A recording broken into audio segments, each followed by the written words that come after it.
Om Badram Karnebihi Shrunyama Devaha Badram Pashyema Akshabihi Rejatraha Sthirairangayir Tushtuvam Sastanubihi Veshema Devahitan Yadayuhu Swastinah Indro Vridrashravaha Swastinah Pusha Vishwavedaha Swastinah Tarksho Arishtanemihi Swastino Brihaspatiir Dadatu Om Shanti Shanti Shantihi यो अन्तः प्रविश्य मम watch इमां प्रक्षुप्तां सञ्जीवयति अखिलशक्तिधरस्वदाम्ना अन्यांश्च हस्तचरणश्रवणत्वगादीन् प्राणान् नमो भगवते पुरुषाय तुभ्यम् लसतु श्रीमदानन्दतीर्थेन्दुर्नो हृदम्बरे यद्वचश्चन्द्रिका स्वान्तसन्तापं विनिकृन्तति पदवाक्यप्रमाणज्ञान प्रणम्य शिरसा गुरून् व्याकरिष्ये यथाभूतं विष्णुतत्त्वविनिर्णयम्. So good morning, good afternoon and good evening to friends who have joined the 24th week of Atharvana Upanishad. And we are currently, as you know, is in Dvitiya Mundake Pratama Khandaha. Devata is Akshara Namaka Paramatma, Rishi is Atharva, Angirasa, Satyavaha, Angirasa, Shuanaka and all the Acharyas. The Chandas is Anushtup. After we have contemplated on that, let's have a brief recap of what's going on in this particular Mundaka. So this is a very, very deep philosophical section, isn't it? It's amazingly philosophical section where this Tadetat Satyam is being discussed. This Tad Etat Satyam, that person who is a creator. And Angirasa is actually talking about what are all the things this Paramatma has created for us. Yeah, he has created this universe, this material universe. Then he brings forth all the jivas into this creation. And then the jivas, based on the karmic imprints that they have on their linga sharira, they're playing out their karmas in this creation. What we call as samsara, which is an attachment to the material world, is literally samsara. And so that is what is going on here. All these things has been done by Paramatma. He's so gracious and hardworking that he has actually done everything for us. Okay. What most of us don't realize is there is nothing in this equation that we have created for ourselves. To be honest, we have created nothing whatsoever, but yet we think that our careers and our lives is the center of the universe, and we are the most important person in this universe. Yeah. So, but fundamentally, Paramatma has created everything. All the jivas are coming out as Visfulingas in this Agni, right? And then there is an order to the jivas that come out in the creation. That is what was discussed next. This order that comes out in creation. First, it is the Tattvabhimani Devatas who come in, and the 24 Tattvas are created. Then the Brahmanda comes into place. Once the Brahmanda is there, then the evolution of the living species begins. The plant kingdom comes in. Then the lower eukaryotes come in, the higher eukaryotes come in, and finally man comes. So that is the order in which the creation happens. And this first section talks about how the Tattvamyani Devatas, who are so important for us, how they emerge. And they emerge from Brahman, not randomly, but they come in order and they come in from different aspects of Brahman. So it's a very, very logical discussion that Angirasa is having with Shuanaka, and through Shuanaka, he is sending out these messages to us as to what he has intuited. Yeah. And after all, this is Atharva Veda, right? So once these beings, these jivas, these bhutas have come into being, Tasmad Agnihi Samido Yasya Suryaha Somat Parjanyaha Aushadayah Prithivyam Puman Retah Sinchati Yoshitayam Brahvi Prajaha Purushat Samprasutaha. So once all these bhutas have come into being, what did he do? This Paramatma is so gracious that he also gave them the manual by which they have to conduct their lives. All the rules, regulations, the manuals, the rules, the dharmas, the rules of the universe, everything was given by Paramatma. He created everything and given them through the Vedas. Tasmad Richaha Sama Yajumshi. Yeah, that is where we were. So he brought forth the Vedas. Yeah. So we've spent a lot of time talking about this. In fact, I think we've had a whole scale discussion of this. What is this Veda all about? And yes, of course, Angirasa said, Vak Vivrutashta Vedaha. So during creation, the speech came out, the Vak, from his speech came, from his mouth came all the Vedas. How did that Vivrutashta Vedaha, Vividashta Vedaha, how did this expand then? Tasmad Richaha Sama Yajumshi. So these sounds, the Varanas that came out, they all then became Rik, Sama, and Yajumshi. So at that point, we had a discussion that was 2 or 3 weeks ago. We understood that technically there are only three types of Vedas, three classification, I wouldn't say classification, three ways in which communication can happen. We understood Padya, Gadya, and Gana. Gana is music, Gadya is prose, Padya is poetry. So these are the only three ways of human communication, technically Rig Veda, Yajur Veda, and Sama Veda. Then we also had a discussion, so what is this Atharva Veda? Atharva Veda is that portion of the Veda that Chaturmukha Brahma gave to his son Atharva, and Atharva then preserved it. And that is a combination of Padya and Gadya, which is Rig and Yajur Veda. So in that sense, Atharva Veda is not some different Veda. It is just part of the Rig and the Yajus that Atharva has preserved for us. And there are three beautiful Upanishads that we are doing in Atharva Veda. So that was what the classification of Veda, and we also understood that Veda is a single unit. It is infinite, it is single unit. Certainly in Satya Yuga, Veda was seen as a single unit. And as the ignorance came in, the Bhutas in various yugas, it is slipped down to the point where in Dwapara Yuga, it became so bad that Narayana had to take avatara as Veda Vyasa and then preserve the Vedas and give them a bit more of a structure to preserve what is left as four classifications, Rig, Yajur, Sama, Atharva Veda, and he gave it to his disciples, and down the generations this has been preserved. So that we understood over the last 3 weeks. Then last week we had a last week and the previous week we had a very detailed discussion on what is this Vedas all about. So we said Vedas are a supreme source of text because of three reasons. Apaurushaya, Nityatva, Swataha Pramanya. Apaurushaya means what? Not composed by anybody. And we had a discussion on that. And then we also reviewed the Vedic science of sound, and we kind of revised that the view from the Vedic rishis is that sound has two components: the unmanifested varanas, which are all pervasive and eternal, and the manifested dhvani that we do through our vocal cords, which then spreads as sound waves, which the eardrum then picks up, and then we now say we have experienced this sound, that I have heard this. So this manifested form is very, very temporary. It lasts as long as the sound is made and the person has heard, and then it disappears. Whereas underneath that is this unmanifested sound called the Varanas. This is a great discovery of our rishis. And it's a very, very unique concept of Sanatana Dharma about the Varanas, the unmanifested sounds that are all pervasive and all eternal. So in that sense, the fundamental definition of Veda really is the eternal sequence of eternal Varanas form the eternal Vedas. That eternal sequence has always been there of these Varanas which have always been there. That is why Vedas are eternal. Okay, so that is the basic definition of Vedas, and we need to get this very firmly fixed in our consciousness as to when I say Veda, what is it that I'm talking about? I'm talking about the eternal sequence of eternal Varanas. Okay. Then, of course, it is Nitya because it comes out in every creation from the mind of Brahman through his speech.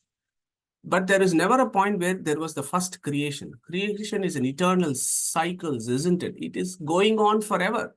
So these Varanas have always been Brahman's mind forever. There was never a point Brahman sat under a tree and said, let me compose the Vedas. There was never a point. So that is the philosophy there that you need to think about, because Rig Veda very beautifully captures this. Tasmai Nunam Abhidyeva Vacha Virupa Nityaya.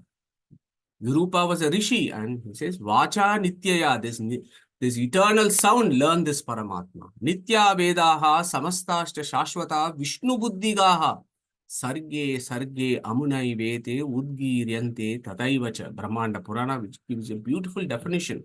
And that is the reason why the Sanatana Dharma is of the view from the evidence of the Vedas itself that Vedas are eternal.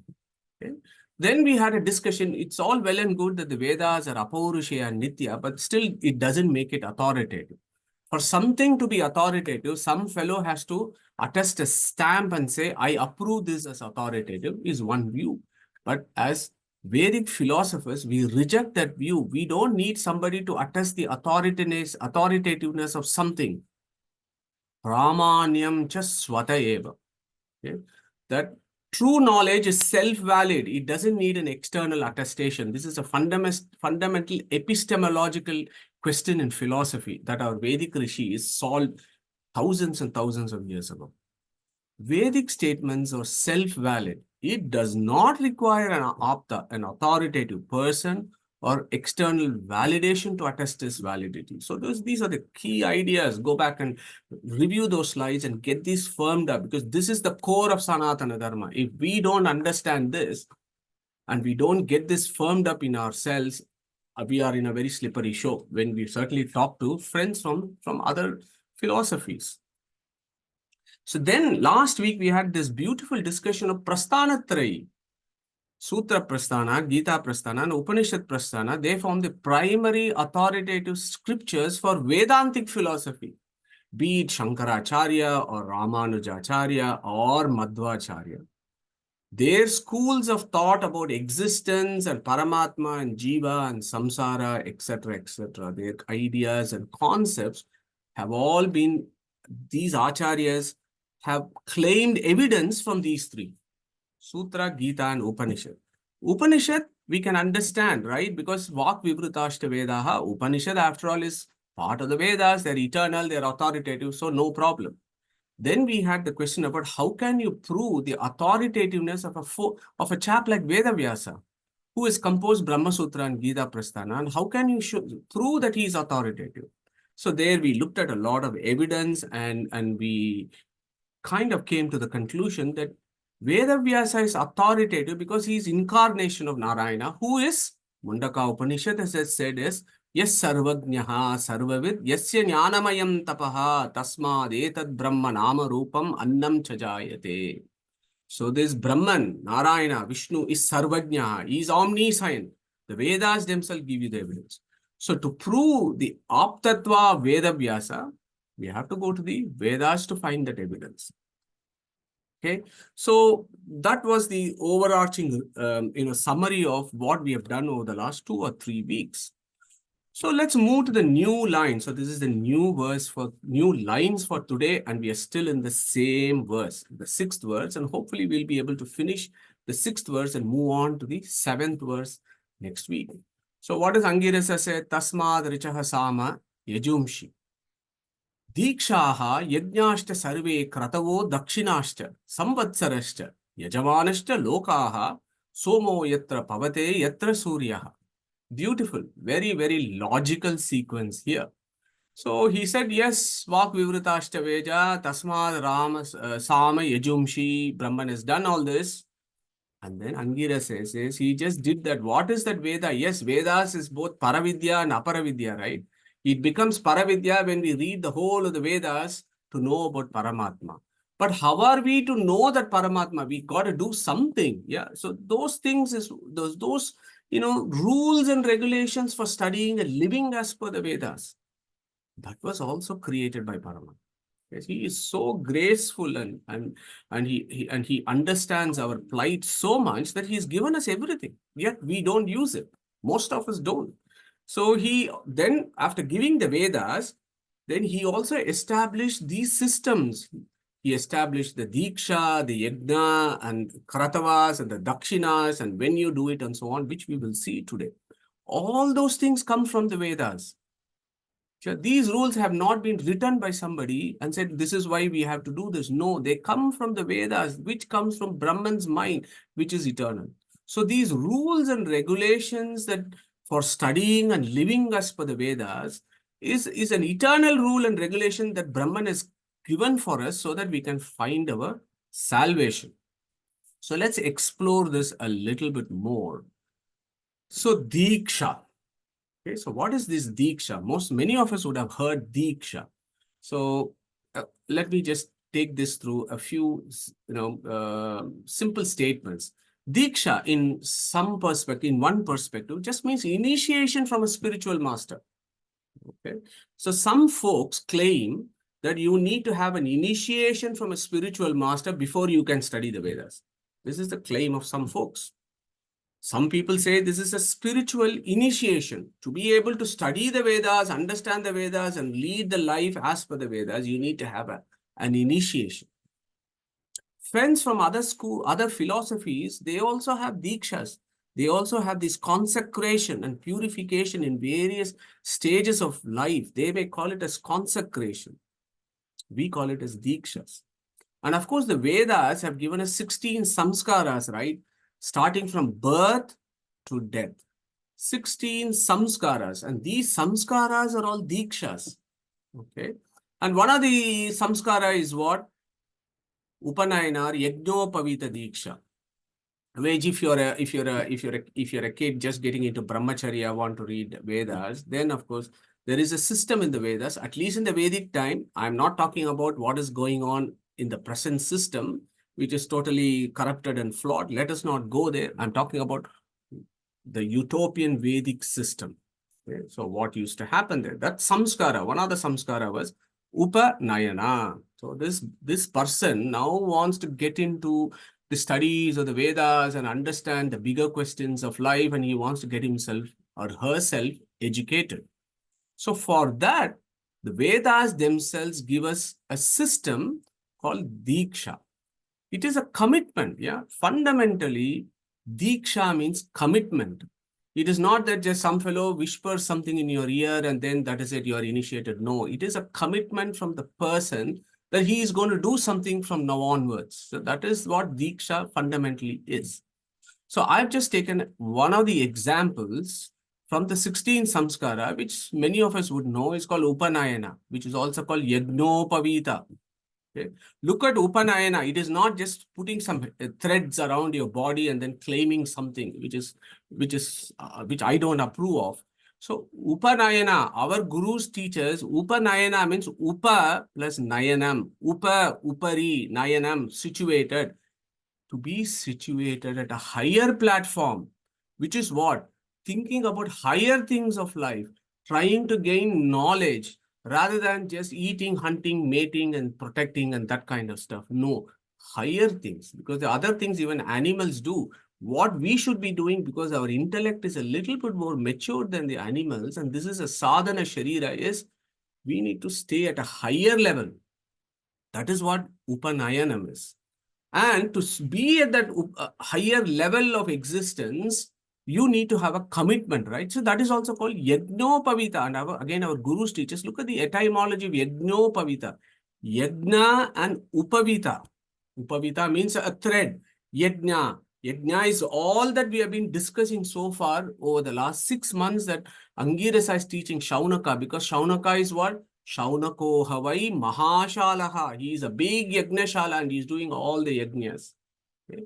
So that to be able to do this Yagna, you need to have some kind of a Upavita, a thread. Okay, so now let us look at this thread. I like this concept of thread in Vedic system.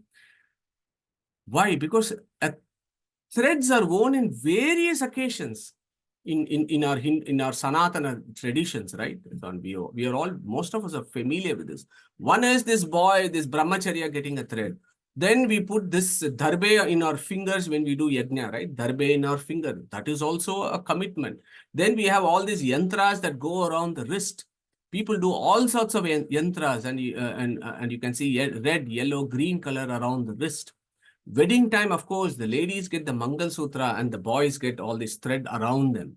So look at these threads. Okay? There are threads of various types in our Sanatana Dharma. Okay? So what is that thread actually symbolizing? Thread actually symbolizes that we are tied to something. Yeah, a cow is tied to a pillar, right? Through a rope or a thread. Yeah, it is tied to it. It is committed to that. It restricts itself in that area of its movements. That is the philosophical sense of a thread. Is you're committing yourself. Now I am committing to Yajnanamaka Paramatma. Through this thread, I am committing myself. I am tied to this. And Yajno vai Vishnuhu. That Vishnu can be known only through the Vedas. So I am going to read the Vedas and understand it, and so on. So that commitment is what the Diksha is. And beautifully, that Diksha was established in the Vedas. That is eternal. These are eternal things that have been established. Nobody said you have to have a Diksha. Some folks, they do all this these days. Come, I'll give you a Diksha and you can do it. Fine. But primarily, these systems were established in the Vedas. So when we are initiated and committed, we perform various yajnas, which are rooted in the Vedas, which again emerges from Brahman. Okay, so Tasmad Richaha Sama Ejumshi Dikshaha. So the Diksha is very, very important. Without Diksha, we just can't do anything. We may want to have a Diksha from a Guru, whatever, but it is that commitment. So if there is one piece of information you want to take from Diksha, it is commitment. So once we are committed, that this is how we are going to follow our life. This is what we are going to do. Okay. So again, Vedas are very democratic. You can do all sorts of commitments. Some fellows may say, I am going to commit myself for my salvation. The other fellow may say, I am going to commit myself just to do routine rituals. The other fellow says, I am going to be committed to shun the Vedas. So you can do whatever you want, but there is a commitment there. But here what is being discussed is commitment to study the Vedas, to go towards Shreyas, as discussed in Katha Upanishad, so that we can find our salvation and we know about this Paramatma. That is what Veda's purpose is, primarily. Yeah. So now what has happened? You had the Diksha. To do what? To do Yajna.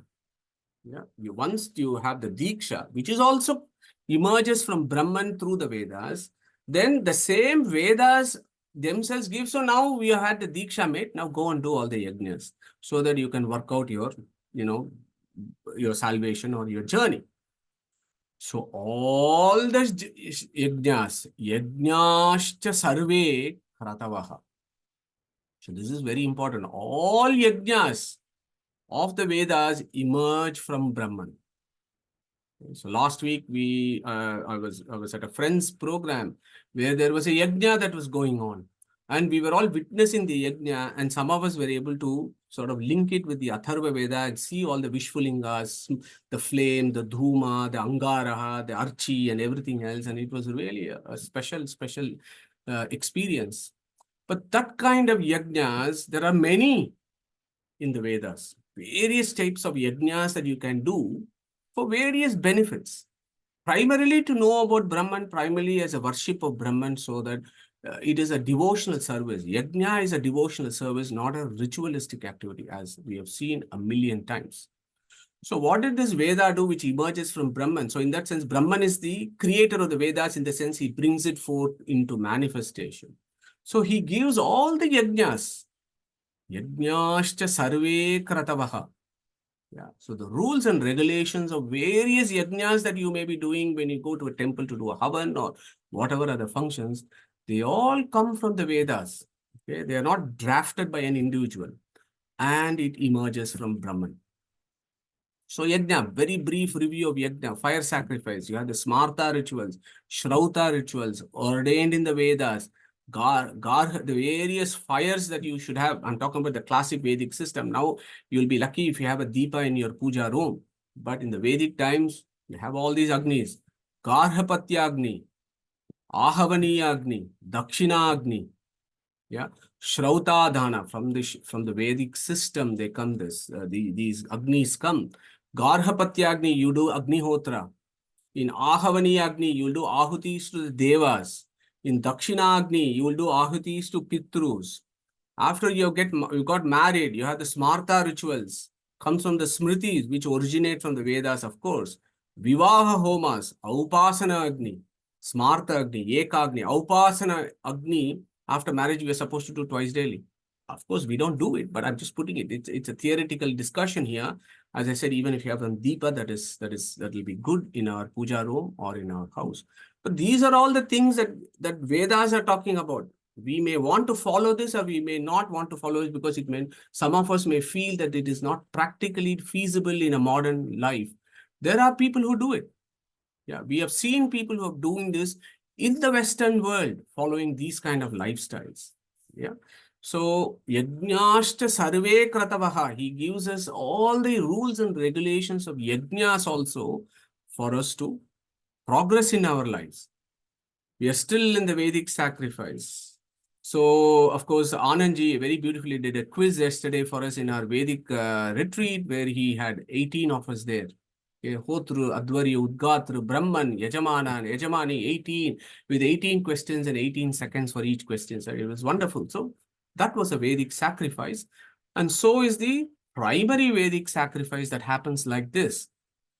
18 folks, and we know the significance of 18. Now, classification of yajna. So again, this is found in the Vedas. Various types of yajnas. When you read the Puranas and so on, you will see this rishi did this yajna, this king did this particular yajna, and so on and so forth. If you do read that, come back to this because it will fall into one of these categories: Paka yajnas, Havirajnas, Somayagas. Havirajna, we may remember Agnihotra, Darshapurnamasa, Chaturmasya, Agrayana. So these are all the things that Angirasa has himself spoken about in the first Mundaka. Okay, so go back to that. So all these systems have come from the Vedas, which is eternal, not composed. Okay. Again, look at this. Yajnashcha sarve kratavaha. So some people, there is, and of course, the teaching there is a slight difference between what is yajna and what is kratava. Okay, so I'm going to break there for a minute. Anybody wants to come in and tell us what is yajna and what is kratava? I may have the answers there itself, but do you want to share your ideas and experiences here? No worries. So yajna is the whole process. Yeah. So you may have a huge experiment that you're doing over, I don't know, 1 week, 12 months, 10 years. You may be doing a huge experiment or a yajna. And in that, there are individual protocols. Day 1, you do this homa, and then day 10, you do this homa, and so on. So the individual components is called kratava, whereas the whole process is called yajna. So if I think about an experiment, if somebody is doing in my lab, I would say the whole experiment is a yajna, whereas the individual protocols or the steps that somebody needs to do is the kratava. So all these yajnashta sarve kratavo, all come from the Vedas. They come from they emerge from Brahman. Brahman brings it into manifestation. So in that sense, he is a creator of everything, including the yajnas and kratavas. Okay. So you may remember in Katha Upanishad, we have done this. Ritam pipantau sukrutasya loke guham pravishtav parame pararde chaya tapo brahmavido vadanti Panchagnayo yecha trinachiketaha. Remember that Katha Upanishad was that gives you a bit more. So every Upanishad that you study or contemplate on will always give you some components of yajna here. So at least you have to pick all these knowledge from the 10 Upanishads at least, and then pool them together and have an overarching understanding of what is that yajna that is being discussed about. So Pancha Agni, the Pancha Agni we discussed, of course, Katha Upanishad goes in huge philosophy there.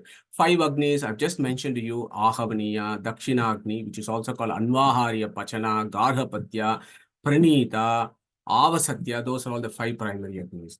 The 5, why 5? 5 pranas, Prana, Udana, Vyana, Samana, Apana. Okay. Trinachiketaha. So we've done this. What are these 3 Nachiketa? What are the 3 Nachiketa Agnis? 5 kundas, 5 pranas, 5 ritus. And each kunda, you do your Agnihotra, for example, for 360 days. 5 pranas in your body you're eating, that is for 360 days. And the 5 seasons you're doing it. Morning, afternoon, and evening. There are so many 3s in that. So in that Katha Upanishad, there are lots of 5s, there are lots of 3s, there are lots of 7s, and there are lots of 21s. There are lots of Sankhya in Katha Upanishad, which we have done. So it's always helpful to bring those ideas here that Katha Upanishad also talks about it. Okay. So here is an interesting idea. So Paramatma has given the Vedas. Paramatma has given us the Diksha with regards to committing ourselves to do the Vedic studies. And he is also to do the Vedic experience. He has also given us all the yajnas and the protocols with regards to how these things have to be done. And then we, of course, done this particular idea now, isn't it? You have all these priests and you have the Brahman, you got all the priests. Okay. So nothing in life is free. Yeah. If people think that they can do everything, yajna is free. It is not going to happen. Even in the Vedas, they said, mate, if you're doing yajna, please recognize the people who are doing these yajnas with you and for you. You are the yajamana and yajamani. You have to recognize what somebody is doing. That is dakshinashta. When we are doing our satsang, we are doing some kind of a gratitude by actually thinking about the rishis who have actually given us, our gurus. We are doing dakshina, some form of dakshina we are doing. It is a way of actually expressing our gratitude. So whatever you do, whatever yajna you do, you need to express your gratitude as a Yajamana and Ajamani to the people who are doing those yajnas. So that is called Dakshinashta. So we all know Dakshinas that we give. And there are rules again in the Vedas as to how much you have to give, what proportion you have to give. The other philosophies and religions have also got those rules. Yeah. And Vedas have had these rules for eons. Dakshinashta. Whatever you earn, a fraction of that, give it as a dakshina is the Vedic rule. Based on based on how much you earn, you need to give a fraction as a dakshina, dakshinashta.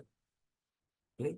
What donations to be given, and when to do the yajnas, when to give the dakshinas, all those rules are also have been devised in the Vedas. Samvatsarashta, samvatsara means year, gives you an idea of time.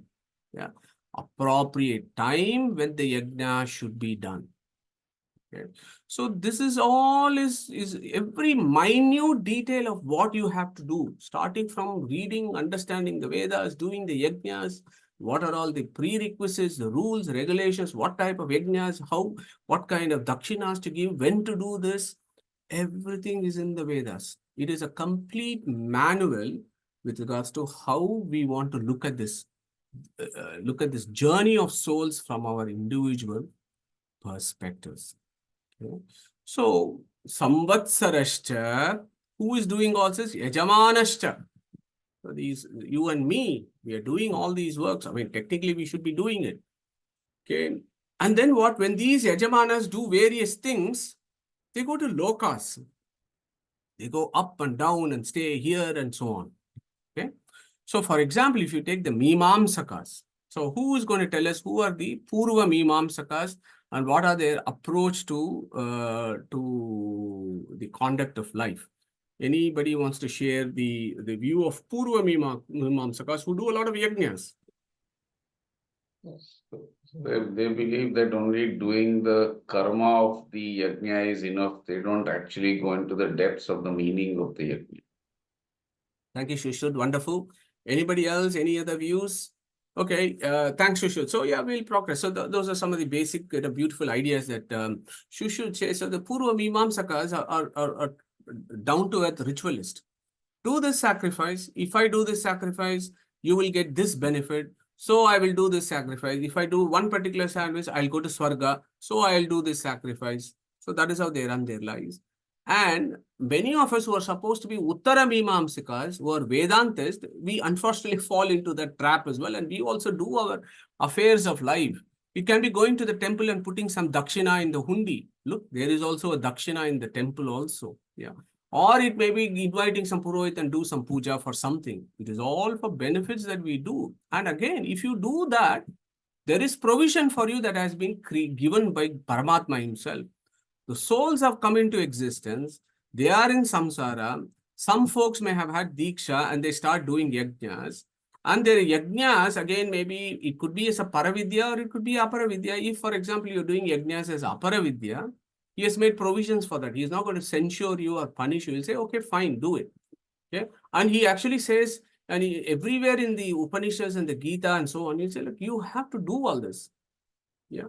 Why? Because The more yajnas you do, you will realize something, and we'll come to that in this slide. So quick revision. So we come out of existence, we have the Linga Sharira, all the karmic imprints are there, we accept all the, then we have the Stula Deha, we have this body, we come into existence, we go round and round in circles in various births. If you're lucky being a human, then of course you will do some yajnas, you may do some yajnas for some benefit. Maybe you achieved something, so you're doing this yajna. I don't know, but it's usually driven by some motive. Yeah, a selfish motive. I would put it in inverted commas. You do this is yajna. Okay, so what happens when you do this yajna? We move up and down, right? So we are in the Mrityu Loka, we are in Prithvi doing all this stuff. So we have done this big yajna and you may get some benefit. Or for that benefit, you may do the yajna. So you may go to Swargaloka. Okay, some fellow may do really bad deeds, forget about doing yajnas. He may be a horrible person, he may go to Naraka. Okay. But primarily, we are talking about us, and we satsangis, I think, are Satvika Jiva. So we are thinking about going up, not down. So we may be going round and round in circles. We may temporarily go up to Swargaloka, or Dhyau as it's called. And then we may come to Prithvi with regards to various sacrifices that we do. Very similar to Purva Mimamsakas, but then that provisions are there. And he says, Samvatsarashcha Yajamanashcha Lokaha. You will go to various lokas. Even those lokas he only has created, made. That is also created by Paramatma, right? The lokas. So what are these lokas? We are all very good at this. Somo, that loka is what? Somo yatra pavate yatra suryaha. Beautiful, beautiful word. Here it says those lokas are the material universe. You will be wandering around in the in the material universe. If you do these yajnas in one perspective only, of course, we all do that. But that is the most important thing. And I keep coming to this Jayatirtha's verse, right? Ihahi vivida samsarika dukkha darshanena viraktasya. You can do like Purva Mimamsikas and you can do all these yajnas, you can go to Swarga, again come down and so on. So if you keep on doing these cycles, at some point at least you will realize what is the point of doing all this for temporary benefit. I'm doing this yajna for temporary benefit, but I want higher things. If you want to do higher things, that provision is also given by Paramatma. Okay? So that is how you look at this journeying around in the material universe, which is very beautifully described here as Samvatsarashcha Yajamanashcha Lokaha. What are those lokas? Soma yatra pavate yatra suryaha. Okay? And of course, our Mundaka Upanishad itself has said that this material universe comes out like Urunanabihi Srujate Grihnadecha. So it comes out like this. And the spider's web of Mundaka Upanishad, of course, we also think about this as the 14-petal lotus. Yeah, that 14-petal lotus is viewed as the material world on which sits this Chaturmukha Brahma. Yeah, what are those 14 lokas? We know all this. So, Prithvi Loka, then you have Bhuloka, Bhuvarloka, Suvarloka, Janaloka, Tapaloka, Maharloka, Satyaloka. Satyaloka being the highest levels in the material plane.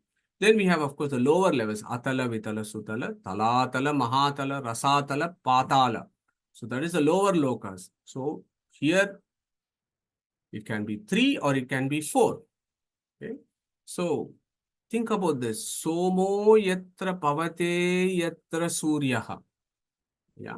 So that is the material world that we are going to be going around is what is being discussed here. So, but what is our ultimate target? Sushrut Sorry, just a quick clarification. Is Satyaloka material or is it where Vaikuntha is? Satyaloka is very, very material. It may be a very Brahmaloka. subtle Brahmaloka. Our Chaturmukha also is currently in samsara, right? Like us, but his samsara is different. But he's still in the material plane. It is still in the material plane. So Satyaloka is also very much material. Yeah. So where our Chaturmukha is hanging out with his friends, which could be you and I in sometime soon when we go to Satyaloka. So think about that material world is very beautifully described as where there is Somo yatra pavate yatra suryaha. You will be going around in this material world, and how will that material world be? There will be a moon and there will be a sun. Not just this solar system. That is the grand vision of the Vedas. Yeah, that is why I find it fascinating here. That the Vedic rishis intuit and say, like, you will be going to various planes of existence where there will be a moon and then there will be a sun. Okay. So who is going to take us the 15:6? Who is going to chant this 15:6 for us? Pragnesh. Thank you. न तद्भासयते सूर्यो न शशांको न पावकः यद्गत्वा न निवर्तन्ते तद्धाम परमं मम. Beautiful, Pragneshi. Thank you very much. So that should be our target, isn't it? We should go to a place where there is no material moon, or where there is no material sun, or there is no material Agni. Katha Upanishad, Mundaka Upanishad. Na tatra suryo bhati, na chandra tarakam, namo vidyuto bhanti, kuto ayam agnihi. Ameva bhantam anubhati sarvam, tasya bhasa sarvamidam vibhati. Remember that verse? It says, his Vaikunta is, there is no Surya there, no Chandra Tarakam there. Okay, that is what our target should be. But to reach that target, we still need to hang out and do our journeys here. What is that journey in this material world? That material plane where Somo yatra pavate yatra Suryaha. So the whole of this material universe has various galaxies, right? And in each galaxies, there are solar systems. And in each solar system, there is a sun, there is a star, and there are planetary systems around it. Each planetary system will have a moon around it. Okay? There will be those moons. Gita 15:12. Who want to take up Gita 15:12, which is in contrast to Gita 15:6. So who wants to recite 15:12 here, just to remind ourselves of that? यदादित्यगतं तेजं तेजो जगद्भासयते किलं यच्चन्द्रमसि यच्चाग्नौ तत्तेजो विद्धि मामकम्. Thank you, Pratibhaji. Beautiful. So in the material plane, where Somo yatra pavate yatra Suryaha, you have Aditya gatam tejo jagat basayate akilam yachadramasi yachagno tat tejo vidhi mamaka. Even in the material world, these things are there, but of course, Krishna says this is all under my control and because of me they come and so on. But I just wanted to bring in the parallel here to just make it a little bit more interesting of how the Vedas, the Upanishads and the Gita, they bring home the similar kind of ideas about the sun and the moon. Not just literally the sun and the moon. Okay. Yeah, it could be Chandraloka and Surya Loka, which we have done, right? So there are various levels of interpretation here. Somo yatra pavate yatra suryaha. Okay. So in the solar system, there are the sun, and then there is a earth, and there are moons there. So you will be going around in this material world from various levels. That is what Mundaka has said before, isn't it? Tasmad agnihi samido yasya suryaha somat parjanyaha oshadayaha prithiviyam puman retah sinchati yoshitayam brahvi prajaha purushat samprasutaha. This whole idea of Panchagni Vidya that we have done, the constant journey from Mrityuloka to Swargaloka and the 5 Agnis, we come down, we go again and so on. We do it because of the various yajnas that we do, not just only throwing stuff into the fire, but also all other things yajnas. Yeah, we discussed yajna in great details in the recent session, in the recent satsangs. And everything leads, it's an yajna, right? And that can take us to various places. And for us, what is the Panchagni Vidya here? Remind yourselves of the Panchagni Vidya that Angirasa has taught Shuanaka, where you may go to Swargaloka and then come to Antariksha. Then you may be in the Parjanya Loka, then fall down as a rain, then you go on the Oshadi, then a man eats, then you go into the sperm, then the egg fertilization, then again come out, again do these yajnas, and again go round and round in circles. Okay. This is the constant journey. But the key there that our rishis and our acharyas constantly remind us is you can do this constant journey, but there are some folks, that satvika jivas out there, they will get ihahi vivida samsarika dukkha darshanena viraktasya. So what is this? Everything, I'm going to Swargaloka, coming down, I'm here in Mrityuloka, I'm going up. This is all very temporary. I don't like this anymore. I want a solution and I want to go beyond this. Yeah, I don't want this temporary things. That is the higher journey for us. But currently we are doing this journey, which appears to be a constant journey, but it is actually our examination. So we at some point need to retrospect and then try and look for higher destination. But to reach that point, this is an examination. This is a classroom where you're doing an examination. The samsara is a classroom. Even that classroom is created by Paramatma. Is what Angirasa is saying. Somo yatra pavate yatra suryaha. Okay. So now it takes a slightly interesting angle here. So we are actually doing very well with this verse. Although the first three words were very complicated, took us 2 sessions. We have very beautifully finished this verse, actually seeing a logical sequence of what is happening with Yajna and Kratava, Yajamanashta. Yajamana is doing that, then he is going to various lokas. What are those lokas? Those lokas are where sun and the moon is there. Okay. Now comes a very beautiful verse. Yeah.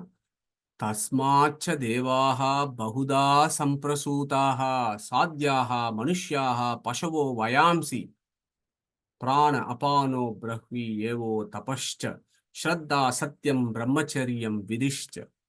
All these rules and everything is coming, but here Angirasa is elaborating a bit more on creation here, but there are various levels of interpretations here for us. Okay. So that is what we will plan to do for another 10-15 minutes and the following class, following Chintanas, as to what is it Angirasa is saying when he says, not only Rig Veda, Yajurveda, Samaveda, and all the Yajnas, Kratavas, and the Lokas, and everything else. Once the Lokas and everything has been created, what are these Jivas doing? They're journeying, isn't it? They may be journeying in humans, but they may be also journeying in various other forms of life. We are lucky we are humans, but we may be an ant in the next one. So that also Paramatma only has created. Okay, the various forms in which the Jivas move around, that is also Paramatma has created, is worth reminding ourselves. That is why we need to be very careful with what we do in this life. I don't want to be born as an ant in the next Janma. I might very well be born as an ant, but we want to avoid that because we want to carry on with our sadhanas. So there is one very easy view, easy understanding of how you interpret this verse. So we'll try and tackle this today.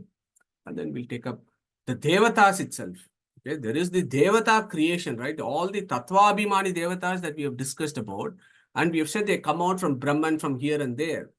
Angirasa here, he also gives another intricate, complex ideas about various Devatas of the Vedic pantheon, how they come. There is further elaboration of that in Brahmanda, Pindanda, in avatars, in various yugas, how the Devatas come in along with Paramatma. That gets discussed in this particular verse. But in this particular sequence of what is happening to the jivas when they are transmigrating as well as moving around in various planes of existence is Tasmacha devaha bahuda samprasutaha sadhyaha manushyaha pashavo vayamsi. Okay. So Purusha Shukta, this particular verse, anybody wants to recite that?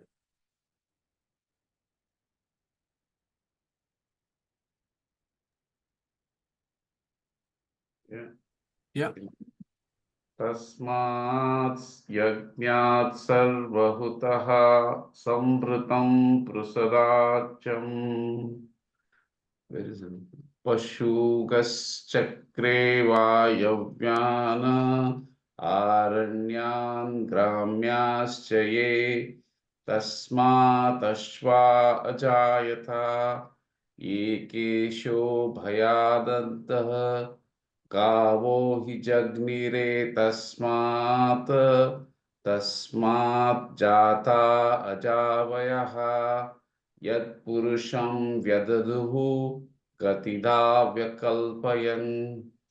Beautiful, Shushuji. Thank you so much. So Purusha Shukta also captures the severe ideas of the stages of creations that come from Purusha. Yeah, in the Purusha Shukta. Yeah. So the verses are very similar. Tasmad yajñat sarvahutaha samvritam prushad ajyam. Okay, so let's look at the Purusha Shukta and revise and then go back to this verse. Then I think we'll be able to appreciate what is it Angirasa is saying. Sarvahuta, he who gives everything to God, he who consumes everything, yajna that is dedicated to God. Samrutam, what was created first is this Rishi contemplating. He says Prushad and then Ajyam. Prushad is the curd that is given into this yajna that signifies the Jada Prakriti. Okay. Ajyam is the ghee which becomes the light, that is the Chetana Prakriti. So these guys come from Brahman, and then this particular verse beautifully talks about Prushadajam, Pashuntam, Shakre, Vayavyan, Aranyan, Gramyashte. It goes on, talks about the various living forms, the various Pindandas that are coming in, that are also coming from Brahman. And we have done this a million times, of course, Srimad Bhagavatam, the 9 stages of creation and linking everything. And then, as I said, plant kingdoms come first, then the animal lower species, then the man, which is exactly what the Rig Veda says here. Yeah. If you look at the order, that is exactly the same. And here, what you have to do is look like this. Vayamsi, Pashavo, Manushyaha, Sadhyaha. So even that order there, if you look from this side, Vayamsi means birds, Pashava means animals, Manushyaha means us, Sadhyaha means there are elevated beings, not Tattva Bhimani Devatas, but Purusha Shukta also Yajnene Yajnamaya Devaha Tani Dharmani Prathamanyasan Dehanakam Mahimanaha Sachante Sadhyaha Santi Devaha. So even the Purusha Shukta talks about the Sadhya Devas and Santi Devas. Yeah. So they are a category of highly elevated jivas, not Tattva Bhimani Devatas, but the Sadhya Jivas. So that is the ascending. Birds, animals, humans, higher beings. Yeah. That is also is created by Paramatma. Tasmat Devaha Bahuda Samprasutaha Sadhyaha Manushyaha Pashavo Vayamsi. So this order of creation as described in Purusha Shukta is exactly what Angirasa is talking about, provided you see the orders in a particular angle. If you look at from right to left, is exactly as top to bottom here, where last is Yat Purusham Yadatuhu. After all these animals, birds, animals and all, Purusham comes. Yeah. So that's what is this. Lower species were created first. Vayavyan, Vayamsi, as Angirasa says, is the Vayavyan of Rigveda, birds. Naranyan, animals living in water. Look at that, beautiful. Birds, amphibians. Aranyan, animals that live in the forest, wild animals. Gramyaha, the ones that live in the village or domesticated animals. Then humans of two predispositions. Aranyan Gramyaha. This is beautiful of Rigveda. Humans of two predispositions. There are the Sattvika ones who are Aranyan. They are spiritually inclined. They want to go to the forest. They want to be in seclusion. They want to make progress. Then the Gramyas, that is you and I, who are in this village called this particular place, wherever you live is a village. Yeah, Gramyaha, Samsarins. Okay. So this whole classification of animals is again a recurrent theme in the Vedas and the Upanishads when you look at the verses carefully. All these diverse lives and the soul's journey around these diverse lives. And that is why our Acharya very beautifully said, Bahuchitra Jagat Bahuda Karanat Parashaktihi Ananta Gunaha Paramaha. When you see this diverse life out there, yeah, don't think about what can I eat, how can I kill these animals and eat. Look at it from a philosophical perspective and say, look, how wonderful these various creations is, how wonderful must be the creator. Yeah, that is what our Angirasa says. Tasmat Devaha Bahuda Samprasutaha. They come from this Deva. Tasmat Devaha Bahuda Samprasutaha. Which ones? All these Vayamsi, various things. So then you think about what our Acharya said. This universe is amazing. We should think about our Paramatma and be grateful with what we have. So again, I want to remind you of these stages of creation and evolution of species that is all pervasive in our Upanishadic philosophies. Yeah. Why is it important? Okay, so I just want to close today's session to just bring a little bit of a scientific view of how we look at all this. Yeah. Darwinism versus neo-Darwinism, for example. Darwinism, what does it say? Varieties can become species through breeding. Evolution is unguided and a natural process. Okay, so that is very important. It's an unguided. There isn't somebody who is guiding this evolution. It is a natural process nevertheless, but it is not guided. Okay, and the neo-Darwinism adds a little bit more. So these natural processes where varieties become apparent and species are emerging is through random mutations. Okay, so for those of you in the biological field, when these are all been taken as aphorisms of of biology, that what has been said is the ultimate truth. No, we have to refute. We may be scientists, but still we need to critically look at this problem, which is what many scientists have done. We need to look at this. We can't just accept this, just because some guy with a long beard wrote something somewhere which is about 100 miles from where I live. That does not make him an apta. Does not make him authoritative. Okay, but we have accepted it because for whatever reason. Yeah. Darwinism and neo-Darwinism, whereas our Vedic views is slightly different when it talks about this, how this order of species is coming about. Why do I say that? Look at the limitations of the Darwinism theory, and people are scared to look at it. And people who should look at this should be of scientific bent of mind, should critique these kind of, theories out there. Survival of the fittest, but not the arrival of the fittest. Yeah. Darwin is only survival of the fittest. It doesn't talk about the arrival of the fittest. Now, Mendelian inheritance. By shuffling cards, you may have 52 pack of cards. By shuffling the cards, one can combine cards in a number of ways, but cannot create new cards. Okay? That has not been addressed. These are all the problems. Neo-Darwinism through random mutation is an interesting one because this has become this has come into vogue recently and people have started accepting. Neo-Darwinism is the explanation for everything. Let us not think about what our ancient philosophers or rishis have said. No, there are huge problems with it. And I just want to briefly mention that before closing today's session. Neo-Darwinism through random mutations, new species, that is from Vayamsi to Pashavaha to Manushyaha, all happen because of random mutations. That is the claim here. Here is a simple mathematical problem. There are many who have expertise in mathematics in this group. Statistical impossibility of acquiring a series of 1,000 mutations to happen in a particular order to allow biological complexities. Okay, so this is a major argument that answer has not been given. Even mathematical calculations have been made to calculate what is the probability that the random mutations can happen in particular order so that species are born. A simple explanation is given as the evolution of an eye. Yeah, evolution of an eye is a complex process. Yeah, it involves a number of mutations to happen from bacteria to single cell eukaryotes to multicellulars to crocodile or whatever, and then come to us. Okay, that mutation, the series, the order in which that needs to happen, and that if this is a random thing and somehow everything has fallen into place for man to acquire these eyes through which he can see the Vedas and read, apparently is a very random phenomenon. Okay? But the mathematical impossibility of this, nobody will talk to you about that. That is for the serious scientists who look at the mathematics of it. It is highly unlikely that this can happen. Okay? And of course, the search for speciation, faked embryos, trees of life, and exon have all been given as another one. Another interesting one is the blood clotting cascade. The blood that clots has a series of enzymes that is required. And for each enzyme to evolve through mutations and so on, it's incredibly complex and it's an impossibility. Okay? So the reason why I have said this is the Vedic view of all this, we journeying through species. That is the fundamental view there, isn't it?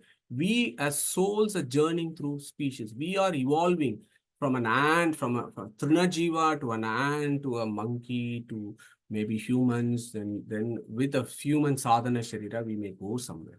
Okay? So the evolutionary theory will say humans evolved from apes through mutations. Okay? Vedic rishis have a slightly different views. They would say, yes, apes were created by Paramatma. Yes, humans were created by Paramatma. Okay? But apes have souls, humans have souls. The soul journeys, that is its evolution. As the apes are there, the humans are there. Okay? So that is the view of the creation from this verse. Tasmacha devaha bahuda samprasutaha sadhyaha manushyaha pashavo vayamsi. Okay? But there are other views of this verse which is even more beautiful. Further elaboration of the emergence of devatas is Angirasa is talking about, because we are in that yajna, isn't it? Adidaiva. We are in that Adidaiva concept that is being dealt with in this particular khanda of Mundaka Upanishad. So then in this verse, we will look at how that further elaboration of the emergence of Devatas in Brahmanda, in Pindanda, the various avatars, along with Vishnu to do sadhana. That is the sadhya there you take is to do various sadhanas. The Devatas apparently sitting in Surya Loka cannot do sadhanas. They feel that they have to come to Mrityu Lokas. That gives them the opportunity to do sadhanas when Vishnu comes to take his avatar. Sadhya. How do they come? Manushyas, Pashavos, Vayamsi. So if you look at our Puranas, you will see all this. These fellows, Indra, Surya, Chandra, they are all coming in various forms. Why? That is all coming from the Vedas. Say from this verse. The Devatas do that. So we will look at all these aspects from various Puranas that we talk about. How can a bird speak? How this bird came and fought Ravana and all those things and all will be addressed. If you look at the Vedic solutions for all this, Tasmacha Devaha, Bahuda Samprasutaha, Sadhyaha, Manushyaha, Pashavo Vayamsi. So the Devatas that are emerging from Brahman, they also come in they have various types of creation, Angirasa. They may be coming from Brahman, but they may also have a creation of Lakshmi, they may have a creation of Chaturmukha, they may have a creation of Rudra. Some of us in Puranas, we would have also some of them who are good in Bhagavatam will say Aditi and Kashyapa. What is all this? All these Devatas coming from various things that our scriptures talk about. That is all addressed by Angirasa in this verse. So join our satsang for next Sunday to look at this so that we get a much more an informed view of how to look at our Puranas and how to understand the philosophy and equate this with Vedic philosophy and do a samanvaya and in that process learn, understand what our Sanatana Dharma is, what is our own position in this grand scheme of the universe is, and then make a journey towards salvation. Okay. So on that note, I'm going to close today because of course, lots of slides are coming up next. Krishna Pranamastu. So if you have any questions, we can discuss it now.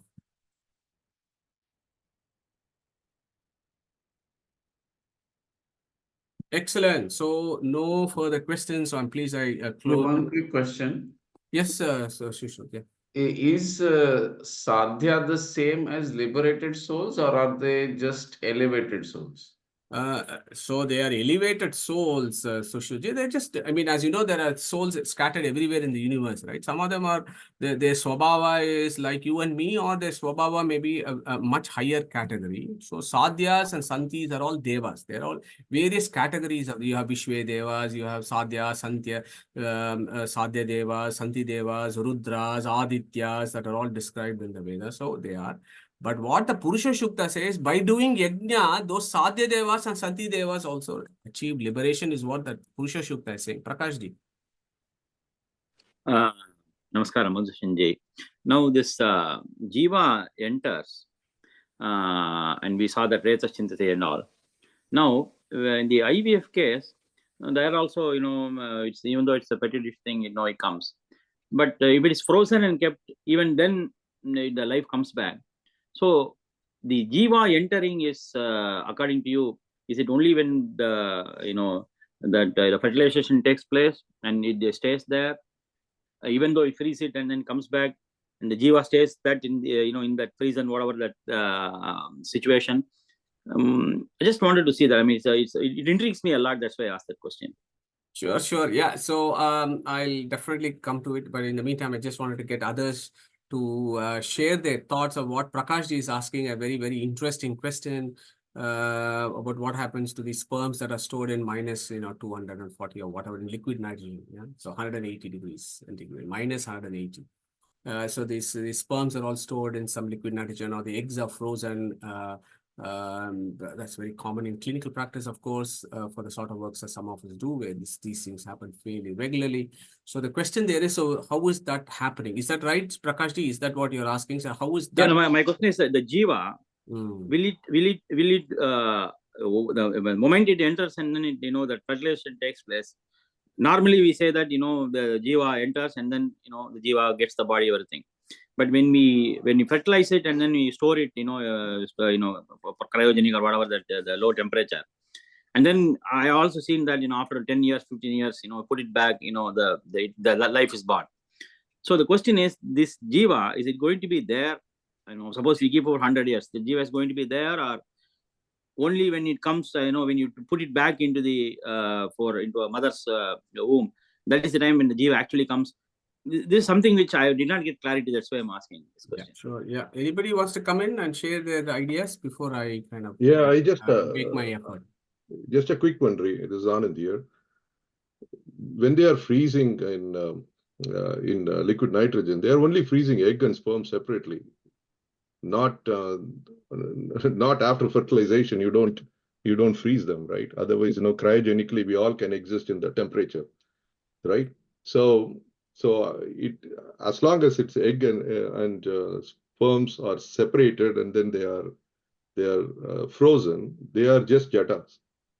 It is not jiva yet, right? That's what my thought is. Once sperm and egg are brought back to normal temperature and then they are merged, so to speak, and meiosis happens or whatever it is, divisions happen, then the heartbeat takes place, which means why their sannidhana is there, then the jiva comes in, right? Otherwise, I don't think it has started there yet. But that's my just thought process. Interesting, Anandji. Anybody else? Madhu, Suresh here. Yeah, Suresh. Yeah. If the jiva through food has entered in and finds its way through the sperm, this jiva we know is Nainam Chindanti Shastra. I mean, the external environment, this is immune to it, right? Whether it's frozen or not frozen, there's no reason for it to change its abode. So the process is as is. I mean, it's just that it was destined to be put in a frozen condition for, say, whatever number of time. That perhaps is the only addition there, right? I mean, that's how at least I was contemplating. Sushruta? Yes, I think, I was going to say similar things to what Suresh was saying, and also give another example like seeds. So we store seeds, we put them in sacks and keep them away to sow them next year or a few years later. And only when they're sown, and then you get plants and so that's what I was going to say. It's similar. The jiva is there in it, so it will grow when it goes into womb or earth or whatever we call. So that just a similar thing to give. And embryos also can be frozen. So Yes, at a particular cell number stage. Thank you, Shushruta. Yeah, so lots of Shobha GVG, Shobha stroke GVG, come. Yeah, actually, by Chandogya Upanishads, this Panchanga Yajna, it says that jiva is with the sperm. Where the billions of sperms, billions of jivas are there inside the sperm.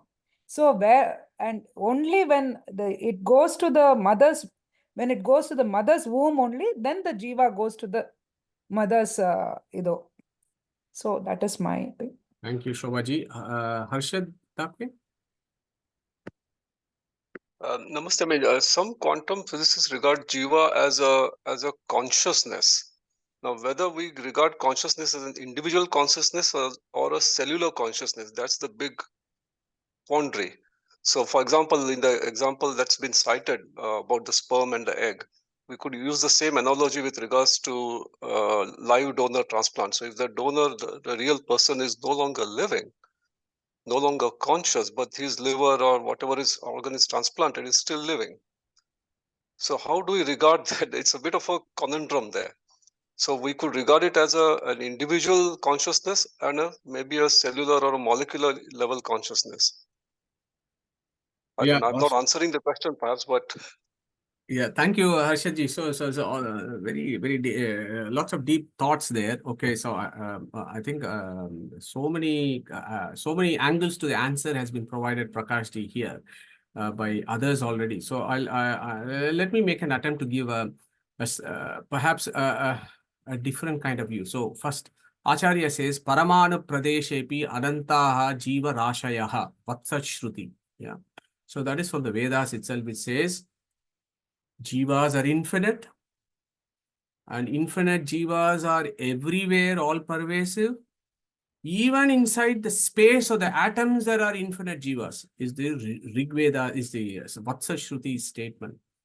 Paramanu Pradeshepi Anantahi Jiva Rashayaha. Okay, so that is a very profound statement, if you ask me, that the jivas are everywhere. Yeah. But as defined as single units of consciousness, they're everywhere, they're infinite in number. Some jivas are, with, as Suresh ji said, some jivas, because of some good things, or they've come, they're going through the Panchagni Vidyas, and then they've come into the sperm. So the first view that we have to take there is, the Vedas say that the jivas from the food, they go into the sperm. Okay, so that we may decide not to accept the Vedas, that's okay. But if somebody has taken this, the Vedic view, Vedas are authoritative and they have said that the jivas go into the sperm. Let's take it as a face value that there is this sperm which looks like a tadpole with a head and a tail, and the jiva is somewhere. I don't know where the jiva is in the tadpole kind of thing, which is got 23 chromosomes. Somewhere it is there. And then you have the egg on the female side, there is 23 chromosomes again. And it is all material. The chromosomes are material. All the organelles that are there, including the mitochondria that is there in the egg, it's all material that is there. And the sperm has also got everything material in it. The head of the sperm, the capsid proteins that make the tail is all material. Okay? And then there is this jiva that is somewhere there in the sperm. So the only non-material thing, as Suresh was mentioning, is the jiva that is sitting in the sperm. But all others are material in this equation. So then that fertilization has happened. And once that fertilization has happened, there are 46 chromosomes now. And then that process of penetration into the egg then triggers the further division. So for those of us who are embryologists, may have a much deeper view of how that signal transduction process happens. That then triggers the cell division, and then the blastocyst comes and so on. So the reason why I've used the term blastocyst is that the blastocysts are all cells. There may be fewer number of cells that are there, which then becomes, multipotential, and they have capacity to form various organs. So as I think it was Sushrut who mentioned, even those embryo, the blastocyst is a very primitive embryo. Even that can be frozen. For those who do embryology research, it's very common. Even that embryos can be frozen. Yeah, the sperm can be frozen. The eggs can also be frozen, and in a sense, even the embryos can be frozen. But certainly the folks that work with mice and other systems, they do it all the time. Yeah, so they can all be frozen. So the view, if you take Vedas, is in that situation, still there is this one jiva somewhere in that blastocyst that is there in dormancy, like how we were in pre-creation, right? After all, we were in pre-creation in dormancy. So similar, it is possible that there is a similar way where we are maybe in 100 years, as Prakash ji was mentioning, in liquid nitrogen, that we are, this jiva, because of whatever sin or karma it has committed in the previous life, it is sitting there. And then it comes out and then it starts growing. So if Prakash, I feel if you take the Veda as authoritative and this is the sequence, probably if we say it is because of that karma of whatever that jiva is, that this is how this has to come. That's fine. That is its headache, but that's a very rare event. Most common process is this that is happening to all of us. There are always exceptions to the rule, and the exceptions to the rule will have exceptional, regulations that is happening from Paramatma. After all, even in vitro fertilization, it fails many times. It is successful only a few times. And why is it unsuccessful many times and only successful few times? Only God only knows. Yeah, so there is some intervention that is going on. That was one I was going to say. So if we stick to that rule, Paramatma is there everywhere. Jiva is there in the embryo. Because of its karma, it is there in the liquid nitrogen. At some point, it will come out and then it will start its process. Now, talking about transplantation, about, say, liver that Harshad ji was mentioning. So we all, from Dahara Vidya. So for those of us who are familiar with Chandogya Upanishad, for example, we can go and look at Dahara Vidya or Brihadaranyaka Upanishad and try and understand where is the jiva in the body. Yeah, where is it? Is it in that liver or is it somewhere else? If jiva is atomic, Shvetashvatara Upanishad has defined that jiva is the tip of the horse's tail hair, the tip 110,000 times is the size of the jiva. It's the Shvetashvatara Upanishad. We know jivas exist. They're atomic, subatomic units of consciousness. And then the Dahara Vidya of Chandogya Upanishad says that these jivas are in the middle portion of the body, in the hrit. Katha Upanishad also talks about hrit, which is the middle portion of the body. And our acharyas and gurus tell us that middle portion of the body is not the heart. They say it is the thymus. So in the thymus, there is a small cave, and in that cave is this atomic, subatomic entity called the jiva that resides. And that itself is profoundly biological, because the concept of self-recognition comes through the thymus during embryo. So that's dissecting which is self-antigens, which is non-self-antigen, and so on, happens in the thymus during embryogenesis. So that link itself is quite fascinating, because our gurus tell us that the jivas are in the thymus. That is where the self is. Yeah. So the self is only there. What is happening to the liver, and it transplants and gets into another body, and then it just carries on, because that is just a material thing. The liver is a material organ, but still, of course, the jiva and the paramatma, once the liver has been transplanted, will be influencing and controlling it. Yeah. And again, Brahma Sutra talks about it. How can a jiva, which is atomic, can have an influence on the rest of the body? And Veda Vyasa resolves is like gandha, or a light. You can have a scent in one corner of the room, but its influence is all over the room. Similarly is the jiva and so on. So interesting conversation. I hope we found some answer in this wonderful discussion. Manjunathji. Hello, Madhuji. I'm just wondering, when the child is in the womb, it is all looked after by the mother's umbilical cord. Everything is given by the mother. And there are two souls, mother's souls and the embryo has a soul.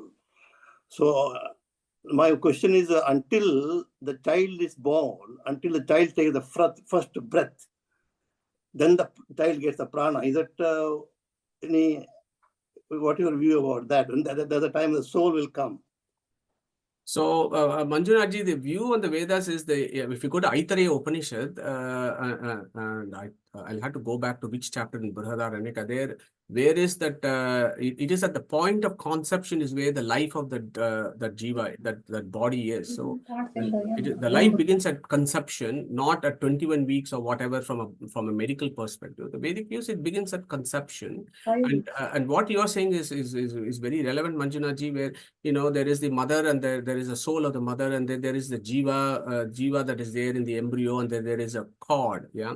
And if you think about our Vedic philosophy of Shodasha Kala Purushaha, where the jiva is that one which is with the 15 fences, and number 17 is the Lakshmi. Okay, she ties the jivas to the material world.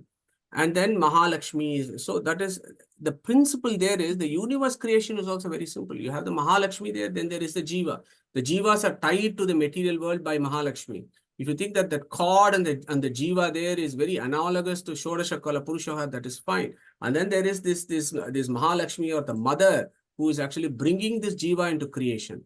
And this mother has been given by, what as Krishna has said in that equation, Bija Pradaha Pitaha. So it is the Krishna who is given the seed, and then the souls are going, and the mother is looking after. So that is how the views is. If we can link it all up, but it's beautiful. It's a beautiful discussion around where the life comes. So the prana that you are talking about, Manjunathji, is when the baby is delivered. Okay, so that is the breath.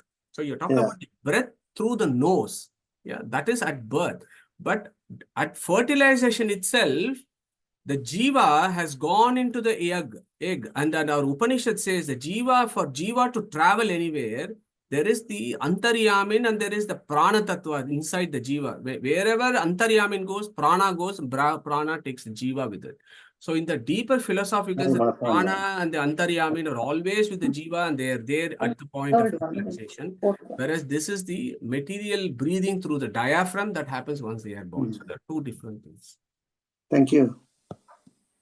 But the Very life interesting is from conversation. God himself, isn't it? Life comes from, Atman, Paramatman is same in baby and mother, isn't it? Yeah, Antaryamin is the same everywhere, of course, absolutely. And the jivas are moving around, they are dependent, and this our prana, like Hanumanta, who took Lakshmana on the left shoulder and Rama on the right shoulder. this prana tattva is taking all these jivas based on their karmas to various bodies, and with these bodies, the jivas are playing out, and then they're doing various karmas, and then our Veda says sa enan brahma gamayati. So this prana tattva, then whatever karma that this jiva does, the prana sa enan brahma gamayati. He gives it to Parama. Look, this jiva is doing this karma. What do you want to do, sir? So that is how the conversation happens. So says it's very, very interesting. Prakash, you were going to say something. Thank you. Yeah, really, it was a very, very fascinating conversation, and thank you for all of your inputs. And also, you brought up the the topic of the organ sharing. I just want in 1 minute, I will just complete my thought on this. When we have our body, we have the vyaptitva. We have the abhimana of our body, which means it should include all the organs. When we transplant, I'm just wondering, the abhimanitva, for example, you donate a kidney, you have vyaptitva over that kidney, but now it becomes a part of another person. The abhimanitva and how it gets transferred to another, it is a very fascinating subject, but since you brought up the topic, I'm not asking a question, but I'm just fascinated by that, because my abhimanitva becomes another person's abhimanitva. How it is done, of course, it's done by God's grace, but it's something very fascinating. I just wanted. Yeah, very quick interjection there, Prakashji, very beautiful. So when you transplant into another body, actually you will reject it, okay? So your thymus will make T cells and then will go and reject this kidney or liver or whatever it is. So because it is not a self-antigen, so you don't have abhimanitva. When you are a jiva in this body, you don't have abhimanitva of a liver that has come from somebody else into your body. So your first tendency is to reject that, because it is not a self-antigen. But of course, with Bhagavanta's prerana, we got all this buddhi where we do all the science, isn't it? Then you can give various drugs to prevent that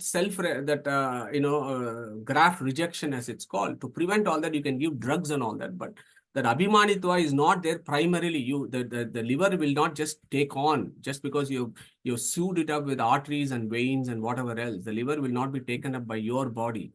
You need to do other things to try and prevent that self-rejection. So that is also interesting. So abhimanitva is not there. Okay.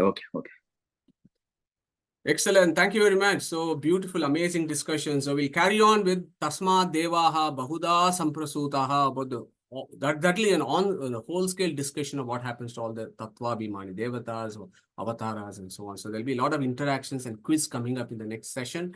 So on that note, I want to close today's session and also remind you that the end of the month, Harish Ji is going to be doing the Chapter 3, Part B, and I think we might have some expert speakers as well.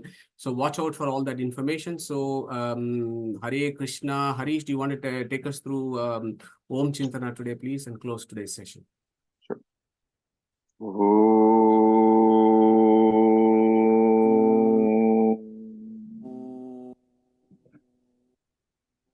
Stop, Pranamastu. Great. Guys, take care and stay safe. Let's catch up next week. Hare Krishna. Hare Krishna. Hare Krishna. Hare Krishna. Hare Krishna.